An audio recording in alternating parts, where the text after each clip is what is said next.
The Fallen Arab Girl is a novel by Dr. A. Ahmed. This is an intriguing epic story which resonates with love, resilience, courage, and sacrifice. Copyrights. All rights are reserved. No part of this book may be reproduced, stored in a retrieval system, or transmitted in any form or by any means without the prior written permission of the author, except by a reviewer, who may quote brief paragraphs for a review to be printed in a public newspaper, general magazine, school journal, or university article. This is a story of a fallen Muslim girl. This novel is a work of fiction, but the entire story is based on a true love affair between a prostitute and one of her clients. All names, characters, places, and events are either the product of the author's imagination or used literary. Therefore, any resemblance to actual people, living or dead, events, or locales is merely coincidental. This tale is a harrowing and deeply human novel that plunges readers into the heart of a woman's struggle against the suffocating constraints of tradition, religion, and society. Through the eyes of Izdihar, a fallen Arab girl whose journey from innocence to despair is marked by love, betrayal, resilience, and sacrifice, Dr. Ahmed crafts an epic tale that exposes the hidden wounds and silent battles faced by women in patriarchal cultures. Based on true events, this story is not only a chronicle of survival, but also a powerful indictment of the social and religious forces that shape and often shatter lives. With unflinching honesty and emotional depth, The Fallen Arab Girl invites readers to witness the courage it takes to reclaim dignity and hope in a world determined to deny them both. Main characters analysis. Izdihar Sulla.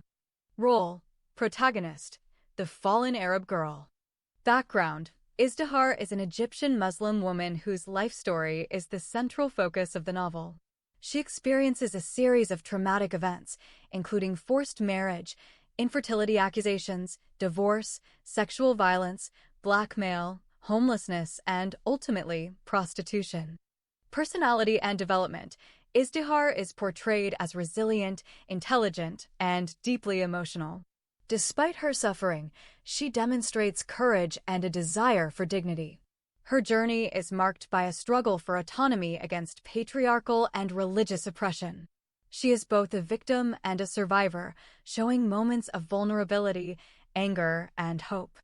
Key conflicts: her main conflicts are with her husband, her family, society, and herself. She battles societal expectations of female honor, religious laws, and the consequences of being labeled a fallen woman. Transformation: over time, Izdihar evolves from a naive, hopeful girl to a woman hardened by abuse and betrayal. Her eventual escape and search for a new life in Australia symbolize her quest for freedom and self-worth. Hafez Amin. Role: Izdihar's lover and eventual savior. Background: Hafez is an Egyptian man who falls in love with Izdihar after meeting her in a brothel. He accepts her past and offers her unconditional support, rescuing her from prostitution and addiction. Personality and development: Hafez is compassionate, loyal, and open-minded. He challenges traditional views on marriage and honor, valuing Izdihar's spirit over her social status or past. He is patient and protective, often acting as her emotional anchor. Key conflicts: Hafez's main struggle is against societal norms and the stigma attached to Izdihar's past. He also faces his own emotional turmoil as he tries to help Izdihar heal. Transformation: Hafez's love and support are instrumental in Izdihar's recovery. He ultimately marries her in a civil ceremony after they emigrate, symbolizing a break from oppressive traditions. Al-Taib Salih. Role: Izdihar's first husband, antagonist. Background: Al-Taib is depicted as a deeply flawed, patriarchal figure. He marries Izdihar, then divorces and abuses her, blaming her for infertility and subjecting her to religious and social condemnation. Personality and development: he is controlling, self-centered, and violent. His actions are driven by societal expectations of male honor and religious authority. He is unable to accept responsibility for his own infertility and projects blame onto Izdihar.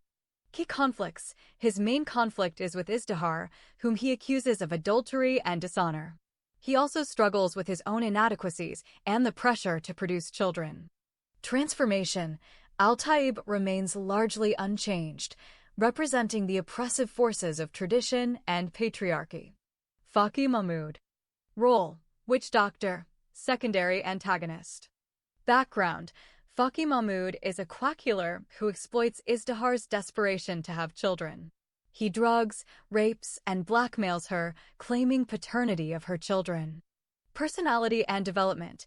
He is manipulative, predatory, and cruel. He uses religious and magical authority to control and abuse vulnerable women.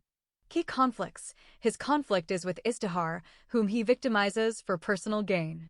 Transformation. He is eventually exposed and imprisoned, but his actions have lasting consequences for Izdihar. Gabriel Gurgis. Role: Izdihar's Christian lover.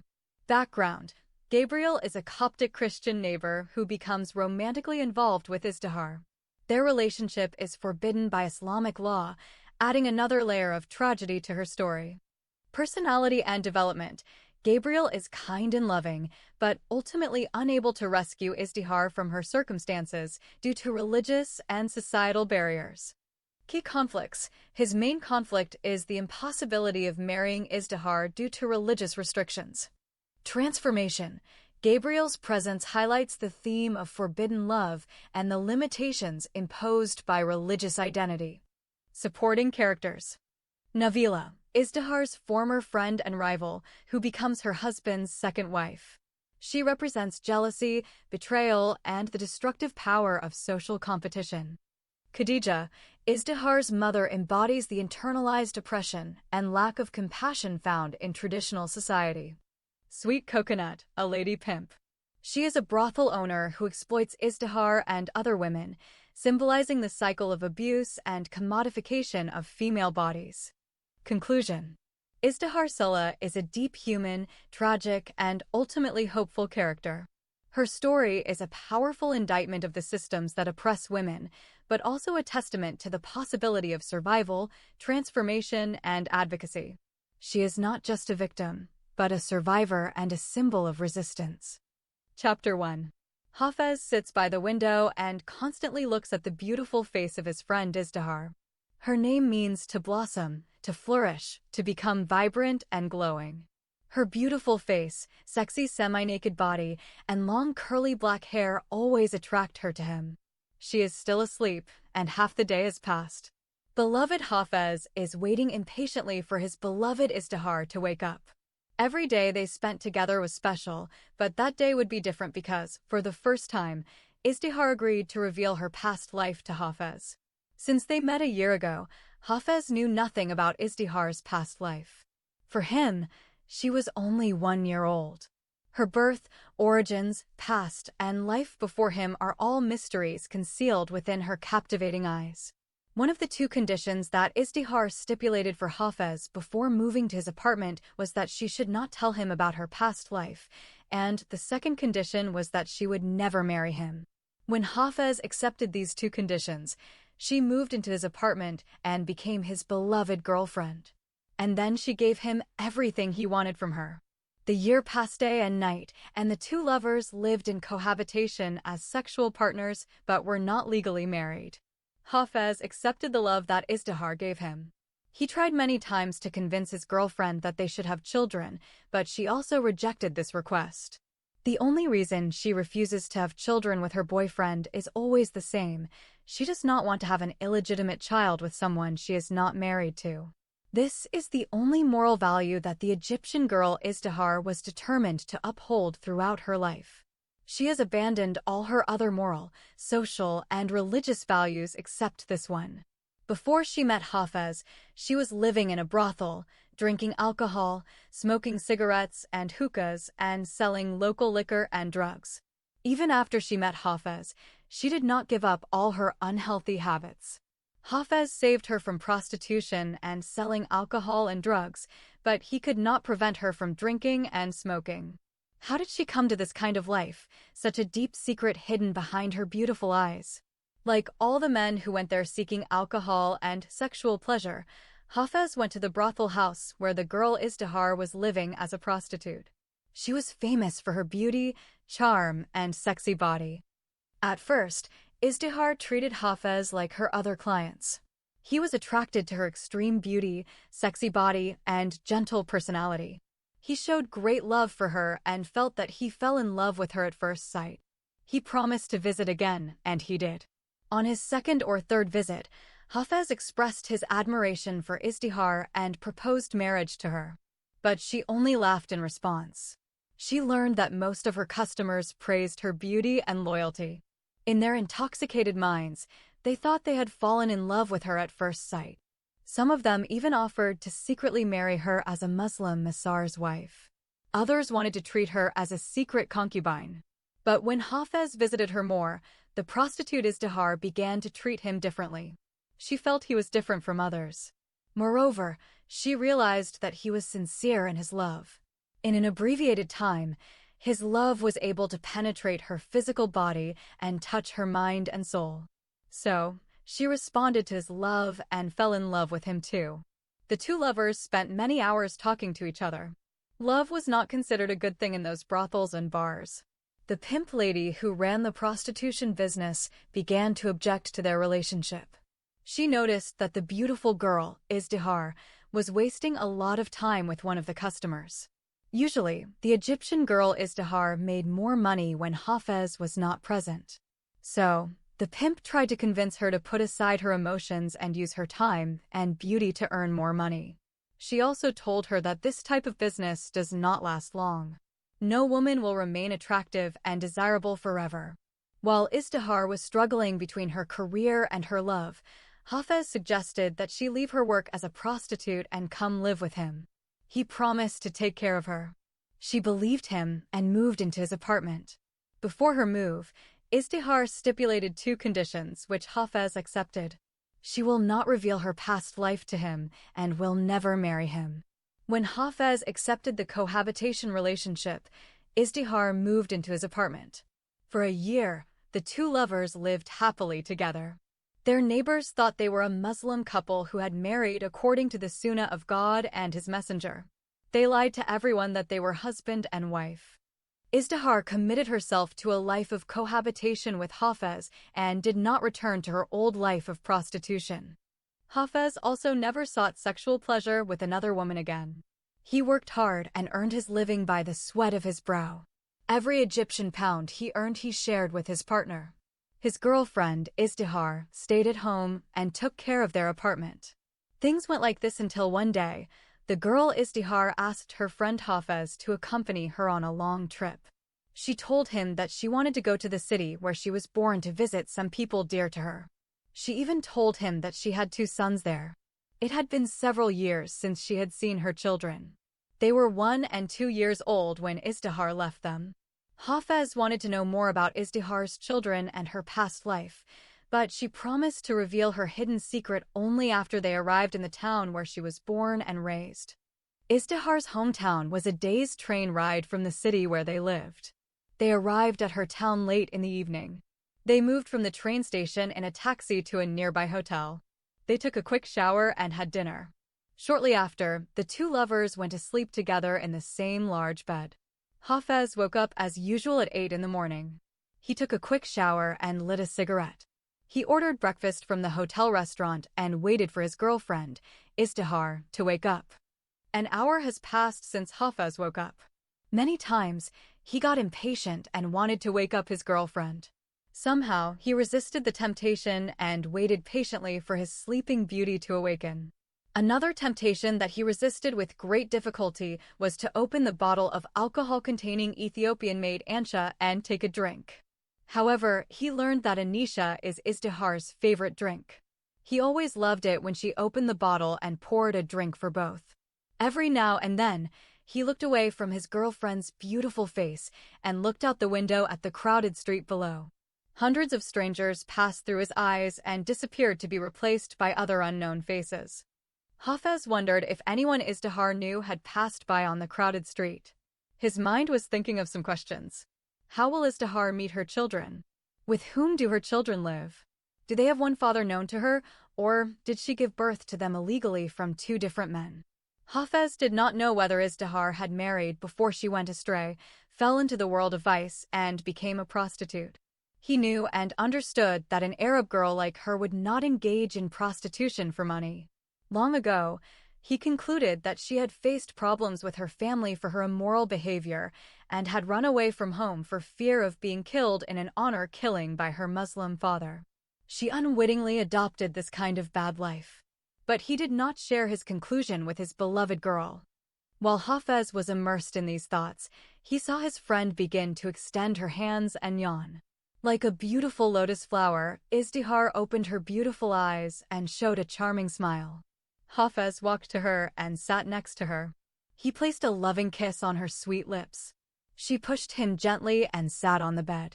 His girlfriend's beauty and delightful hotel room inspired him to make love to her. He put his hands around her and hugged her very lovingly. Izdihar surrendered to his passion for a while and then freed herself. "Not yet, my dear Hafez," the beautiful girl Izdihar whispered in a sleepy voice. When Hafez released her, she stood up and started walking towards the bathroom. Hafez admired her beautiful appearance. She is wearing shorts and a tight, sleeveless shirt. Her big ass, long legs, hips, arms, and shoulders tempted her lover and made him desire her more sexually. Before he could express his desire in words, she disappeared into the bathroom. The beautiful Egyptian girl Izdihar reappeared after a while. She was wrapping her body in a towel. There was nothing on her body except that red towel. Hafez stood and held her in his arms. Her body was still wet. He kissed her on the lips. She responded for a while. Then she parted her lips and bent her legs. Hafez did not leave her body. His arms held her close to his chest. She extended her hand and reached for the cigarette packet. Hafez left her body and took out the matchbox. Izdihar brought her mouth close to the flame and allowed him to light her cigarette. She walked to the window and sat in the chair where he had been sitting before. She stretched her legs and leaned her back on the chair. She leaned her head against the wall and took a deep breath of smoke. Her lover approached her again. Then he brought his face to her cheek to kiss her. Izdihar blew smoke in his face and burst out laughing when he coughed. Before she could tease him again, Hafez covered her lips with his and kissed her. The towel fell from her body. Izdihar tried to reach over and adjust the towel. Hafez pushed it away with his hand and leaned on her body. For a while, the two lovers embraced each other. Their kisses are full of passion and desire. "I feel like we're on our honeymoon," Hafez whispered. His friend Izdihar replied, "The honeymoon is for married couples. We are better than married people. We are lovers." "Yes, you are right, Hafez. Lovers are always honest with each other. I really hate marriage. It is another form of slavery for women. Married spouses are like the master, the husband, and his slave, the wife." When the beautiful Izdihar uttered these words, she pulled her body away from the body of her lover. Tears skipped her eyes and ran down her cheeks. Hafez released her body and knelt beside her. He said, "Yes, my love," and he was still looking into her eyes. He saw many tears falling from her beautiful eyes. Izdihar took her cigarette, which was half burned at the time. She inhaled a sizable portion of it. Then she looked at Hafez and said sadly, "I want a drink. I want something to relieve the severe pain I feel in my chest." Hafez went to the bag and took out the bottle of Anisha. He found 2 glasses and placed them on a table in front of his lover. Izdihar opened the bottle and poured some of the drink into her boyfriend's cup. And then, she filled her cup too. "You should not drink too much today, sweetheart. You will meet your sons and their father." Before Hafez finished speaking, he stopped and looked at Izdihar. His friend corrected him, saying, "I will not meet them. I am just going to see them. They are not supposed to meet me or even see me. If anyone finds out I am here, I will go straight to prison." While Izdihar was saying those words, her tears fell like rain, and she pronounced the last sentence while crying. She grabbed the cup and emptied half of it into her mouth. She took another cigarette and quickly lit it. Her hands were shaking as she put the cigarette to her lips. Hafez whispered, "Relax, my dear Izdihar. I want you to trust me, share your heavy burden with me, and reveal your secret to me. I promised you that I would never leave you no matter what your past life was like. Even if you got those 2 children illegally or in a forbidden relationship or killed their father and ran away, I will not abandon you. I know you love me, Hafez. I also trust you. But I hate my past life, and that is why I hid it from you. Hafez is silent. However, his eyes urged Izdihar to continue. I know that there is nothing worse than an Arab girl could do than sell her body as a prostitute. I have sold my body to many men, and you know it. I also sold alcohol and drugs. But I am a victim. I was pushed into doing much more horrific things than prostitution and selling drugs and alcohol. I became a belly dancer, dancing Ashra Baladi while I was semi-naked in a private nightclub. Eventually, I arrived at a brothel and became a shameless prostitute. But no one will believe that I am an innocent girl. Even you, Hafez, may not believe that I am an innocent victim when you know my tragic story. Hafez wanted to assure Izdihar that he would believe her, but he controlled himself before speaking. He wondered what she had done in life that made her believe that no one was ready to accept her innocence. He abandoned his previous conclusion and thought that Izdihar had killed someone remarkably close to her 2 sons, their father. Before he could conclude any further, he found his thoughts expressed in words. Even if you killed your children's father, I still believe you are innocent. I didn't kill anyone. Then what did you do, my beloved friend? Tell me your secret. I want to help you. Izdihar poured the rest of her glass into her mouth and threw it on the floor. The glass was shattered into small pieces. Hafez looked at her with eyes full of doubt and suspicion. He thinks she is already drunk. Can you shape that glass again? Can you remake it the way it was? Izdihar asked with her teeth almost closed. Hafez looked innocently at the many broken pieces scattered around and thought about the possibility of doing something to remake the glass again and put it back together as it was. But his mind began to work again, and his intellect grasped some hidden mystery of his girlfriend's problem. I do not believe that a woman's honor is something that lies between her legs. Whatever you did in your past life, my love, it will not be against you forever. I did nothing wrong except that I did what I thought would please the person I loved. What a pity, everything I did for him turned against me. Please, Hafez, let me continue to hide the secret of my past from you. I hate that painful past. My dear Izdihar, I do not want you to suffer alone. If you cannot tell your story in detail, just summarize it in 1 sentence. I cannot say it in 1 sentence. It is a long story. If I had to reveal it to you, I would have to say it all. When the beautiful Izdihar said those words, she looked for her cup but discovered that it had been shattered into pieces. Hafez understood her desire. He washed his drinking glass and filled it with some Abyssinian liquor. Then he lovingly placed the cup near her mouth and made her take a sip. He lit a cigarette and placed it between her sweet lips. Then her friend Hafez said, after placing a loving kiss on her forehead, "Tell me your whole story now, my dear Izdihar." Yes, today I will open my heart and tell you everything about my tragic past life. Chapter 2.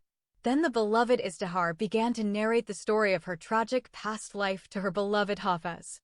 I was 16 years old when I fell in love with him. He was tall, handsome, and had a nice personality. He had curly hair.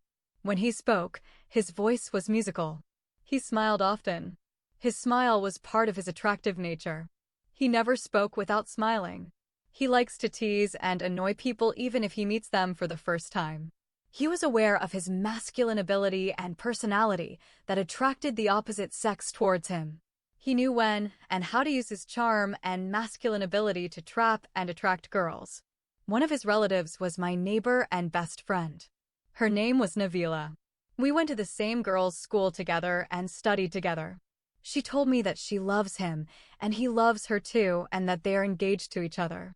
They were planning to get married as soon as she finished 12th grade.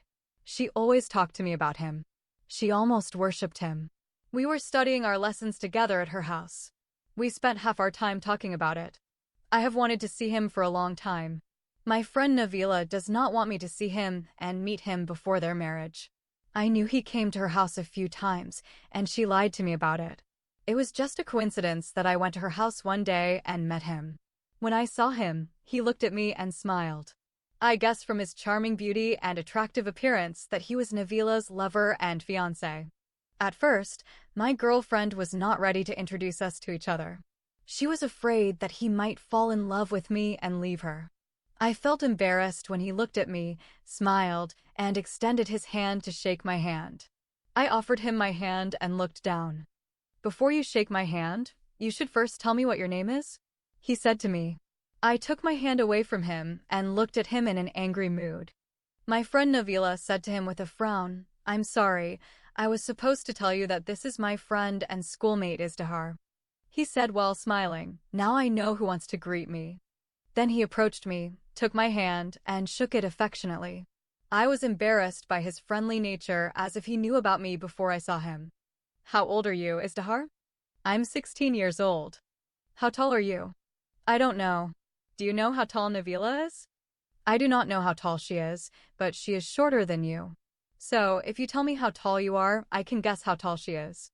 "But you should have asked her how tall she was before you asked me." "Yes, you are right. But height is not important for all girls." I wanted to know why he thought height was not important for all women, but Navila spoke before me and changed the subject. I knew she did not want our conversation to go any further. Navila said quickly, "I know that my friend Izdihar is in a hurry." "What do you want, Izdihar?" She kept staring at me with an angry face. "I just want to borrow your history book." I left my book at school. Navila quickly went to the study table and brought the book. She handed it to me and waited for me to leave.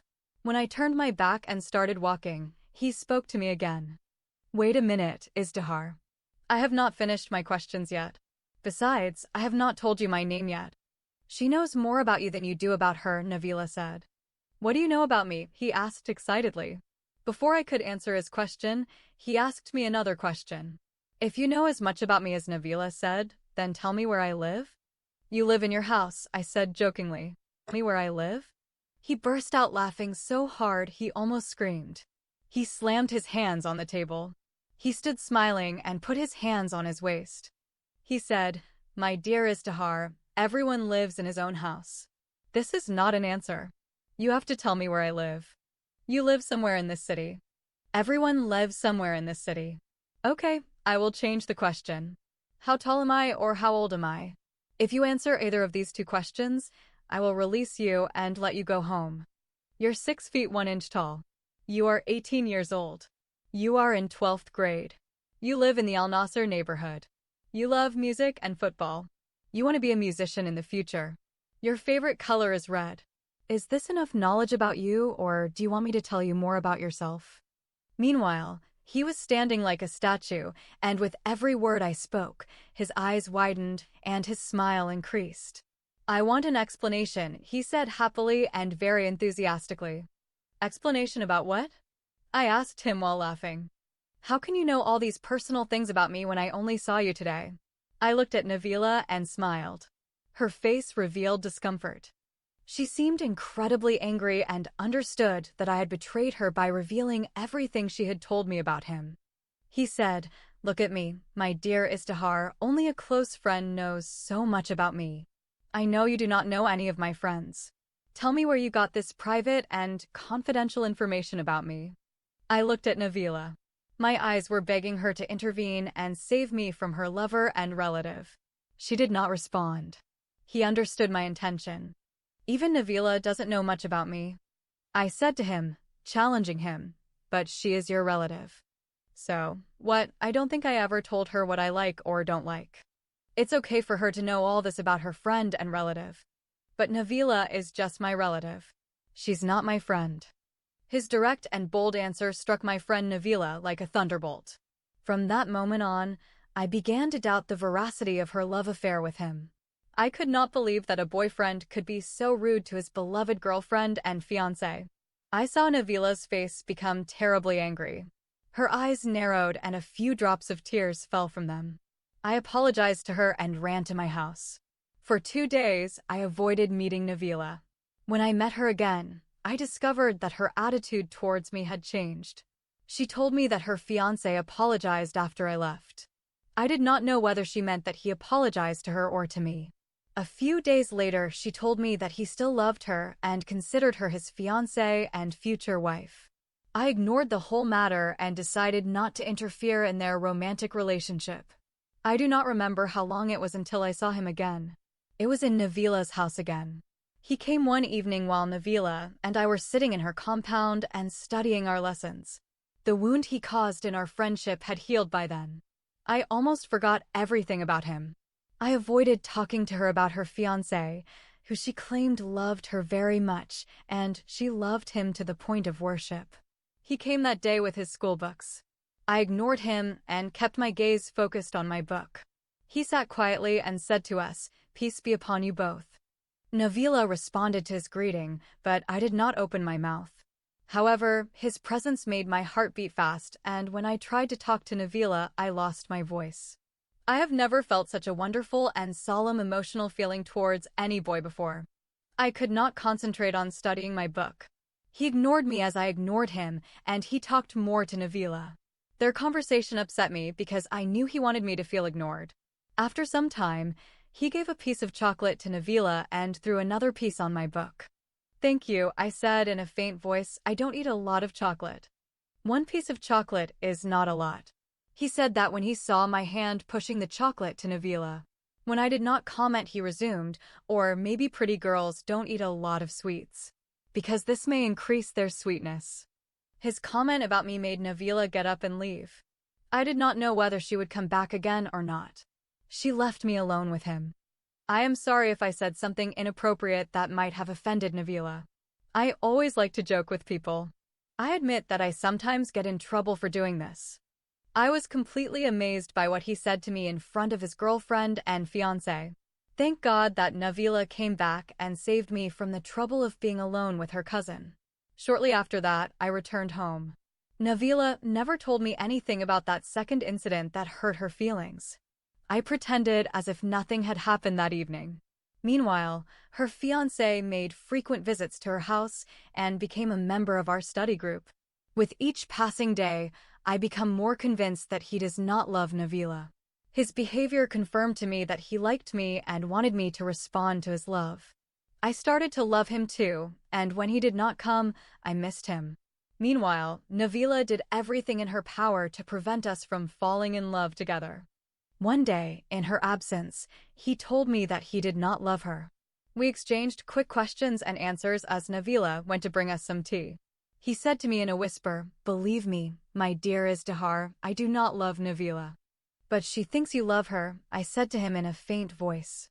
"But love must be on both sides. Her love for me is one-sided, and I never told her I love you." "But at least you got engaged to her." "This is not true. It is something our parents said when we were little kids. But she takes it seriously. Therefore, she will be hurt if you withdraw now." "But I don't want to marry a girl I don't love." "You should have told her this a long time ago. And yet, it is not too late. Be honest with her and tell her the truth." "Believe me, Izdihar, I have told her the truth repeatedly, but she does not want to give up. She thinks I am her relative and should marry her." "Why don't you marry her? She's a very nice girl." Before he could answer my last question, his cousin Navila returned. That night he did something that put me in an awkward dilemma. I knew he loved me, and I felt the same way about him, but I wanted him to solve the insurmountable problem of his fiancée, Navila, first. While his cousin was busy reading her book, I felt his hand touch mine under the table. Then I felt a piece of paper fall on my lap in the area between my hips. I placed my book on my lap and quickly slid the paper inside. I have never felt more afraid in my entire life than that day. It felt like we were having under-the-table foreplay with his cousin present. I knew he sent me an emotional message. It was the first love letter I ever received from a boy. I read it in the toilet inside Navila's house and immediately tore it up and threw the pieces there. His love letter expressed that he loved me and wanted to know how I felt about him. I knew that love before marriage in our Islamic society is dangerous. So, there is no point in having a love relationship with a boy if we are not aiming for marriage. For me, the important question became, it is not whether I like him or not. What I hesitated to know before committing to a romantic relationship with him was the issue of marriage. For that reason, It took me a long time to respond to his first emotional message to me. In my response, I made the issue of his engagement to Nabila the subject of my letter. He responded to my request, informed Nabila of our love affair, and officially broke off their engagement. My friend, colleague, and neighbor, Nabila, boycotted me and never spoke to me again for the rest of her life.